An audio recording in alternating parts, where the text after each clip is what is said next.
Social മീഡിയയിലേക്ക് നമ്മൾ കയറി കഴിഞ്ഞാൽ മൊത്തം ക്രൈമാണ്.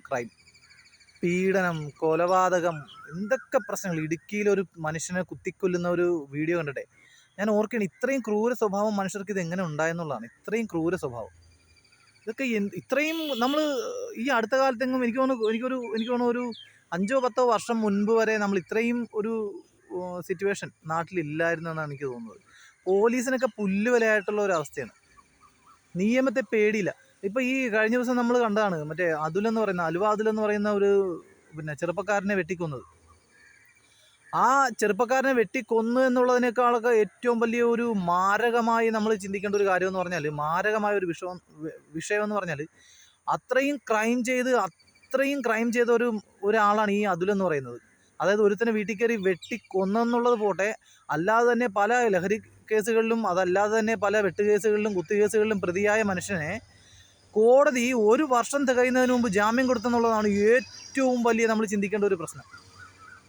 നമ്മൾ ചിന്തിക്കേണ്ട ഏറ്റവും വലിയ ഒരു വിഷയമെന്ന് പറഞ്ഞാൽ, ഇത്രയും ക്രൈം ചെയ്ത് കാപ്പ കേസിൽ 2 പ്രാവശ്യം കാപ്പ കേസ് ചുമത്തിയ ഒരു പ്രതിക്ക്, ഒരു ക്രൈം ചെയ്ത് ഒരു കൊലപാതക കേസിലെ പ്രതിക്ക് 1 വർഷം തികയുന്നതിന് മുമ്പ് ജാമ്യം കൊടുത്ത കോടതി ഇത് ആരെയാണ് സപ്പോർട്ട് ചെയ്യുന്നത്?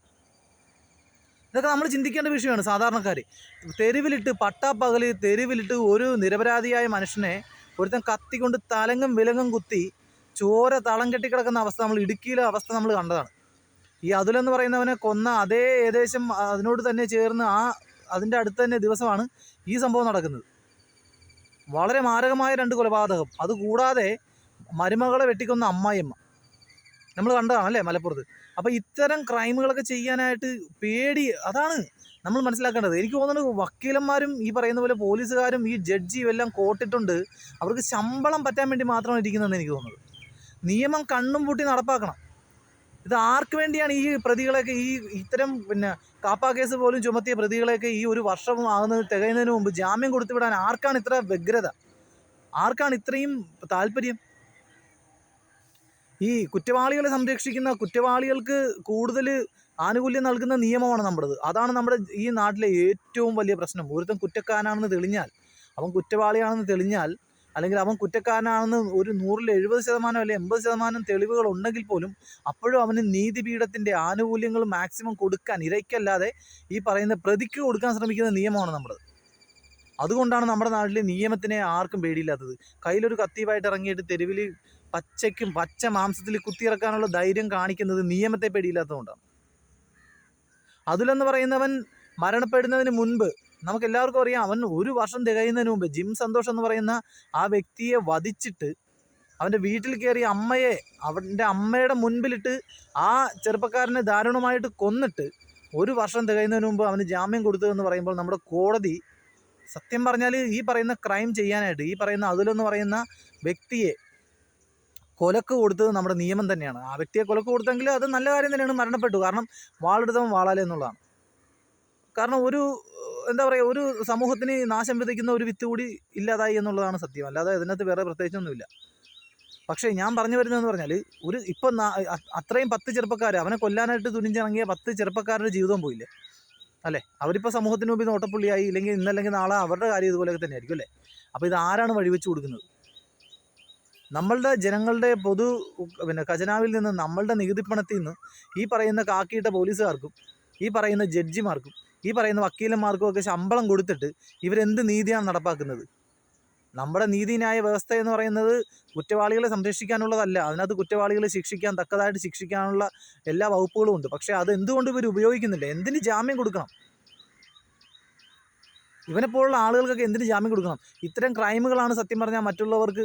ഞാൻ പറഞ്ഞില്ലേ, ദിലീപിൻ്റെ കേസ് വന്നപ്പോൾ നമ്മളെല്ലാവരും കണ്ടൊരു കാഴ്ചയാണ്. ദിലീപിനെതിരെ വ്യക്തമായ തെളിവുകൾ ഉണ്ടായിട്ട് പോലും ദിലീപിനെ വെറുതെ വിടുന്നൊരവസ്ഥയായിരുന്നു.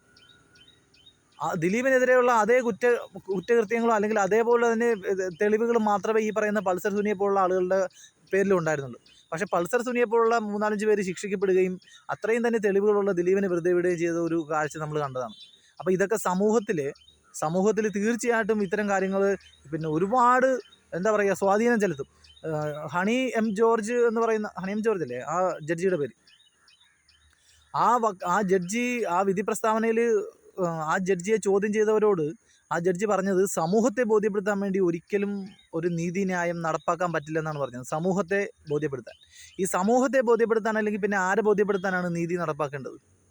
സമൂഹത്തിലാണ് കുറ്റകൃത്യങ്ങൾ നടക്കാതിരിക്കേണ്ടത്. ഈ സമൂഹത്തിൽ കുറ്റകൃത്യങ്ങൾ നടക്കാതിരിക്കണമെങ്കിൽ സമൂഹത്തിന് പേടിയുണ്ടാകണം, ഒരു പിന്നെ ബഹുമാനം ഉണ്ടാകണം നീതിയോട്, നീതി വ്യവസ്ഥയോടൊരു ബഹുമാനവും ഒരു പേടിയും ഉണ്ടാകണം സമൂഹത്തിന്. മനസ്സിലായി? ഒരു ജഡ്ജി തന്നെ അത്തരം പ്രസ്താവന ഇറക്കുമ്പോൾ അത്തരം കാര്യങ്ങൾ പറയുമ്പോൾ പിന്നെ ആരുടെ ഭാഗത്തു നിന്നാണ് നീതി ഉണ്ടാകേണ്ടത്? ആരിൽ നിന്നാണ് നമ്മൾ സാധാരണക്കാർ നീതി പ്രതീക്ഷിക്കേണ്ടത്? സമൂഹത്തെ ബോധ്യപ്പെടുത്താനാണ്. നമ്മൾക്കറിയാം സൗദി അറേബ്യ അല്ലെങ്കിൽ മറ്റുള്ള ഗൾഫ് കൺട്രികളിലൊക്കെ പബ്ലിക്കായിട്ട് കൊണ്ടുപോയിട്ട് പിന്നെ എന്താ പറയുക വിധി നടപ്പാക്കുന്ന ഒരു ഏർപ്പാടുണ്ടായിരുന്നു. ഇപ്പോഴും ഉണ്ടെന്നാണ് തോന്നുന്നത്, അല്ലേ? അതെന്തിനു വേണ്ടിയിട്ടാണ് പബ്ലിക്കായിട്ട് ചെയ്യുന്നത്? പബ്ലിക്ക് മനസ്സിലാക്കണം, പൊതുജനങ്ങൾ മനസ്സിലാക്കണം ഒരു തെറ്റ് ചെയ്താൽ അതിനുള്ള ശിക്ഷ ഇതാണെന്ന്. എങ്കിൽ മാത്രമേ അവിടെ പുതിയൊരു ക്രൈം നടക്കാതിരിക്കുകയുള്ളൂ.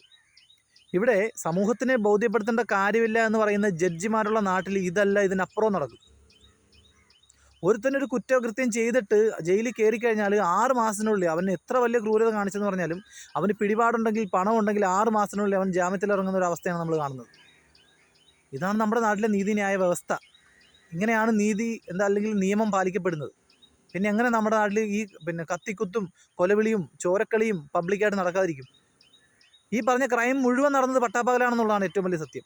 ഈ പറയുന്ന അതുലിനെ വെട്ടിക്കൊന്നതും, ഈ പറയുന്ന ഇടുക്കിയിൽ ഒരു പിന്നെ നിരപരാധിയായ ഒരു മനുഷ്യനെ കുത്തിക്കൊന്നതും, പിന്നെ ആ അമ്മായിയമ്മ മരുമകളെ കൊന്നതും എല്ലാം പട്ടാപ്പകലാണ്, അല്ലാതെ ഒളിച്ചും പാത്തും മുഖം മൂടി വെച്ചിട്ടല്ല. അപ്പോൾ എന്തുമാത്രം ധൈര്യം ഉണ്ടായിട്ടും നീതിയെ അല്ലെങ്കിൽ നമ്മുടെ നിയമത്തെ പേടിയില്ലാത്തത് കൊണ്ടുമാണ്. അപ്പോൾ ഇത്തരം പ്രവണതകൾ ഒഴിവാകണമെങ്കിൽ ശരിയായ രീതിയിൽ കുറ്റവാളികൾ ശിക്ഷിക്കപ്പെടണം.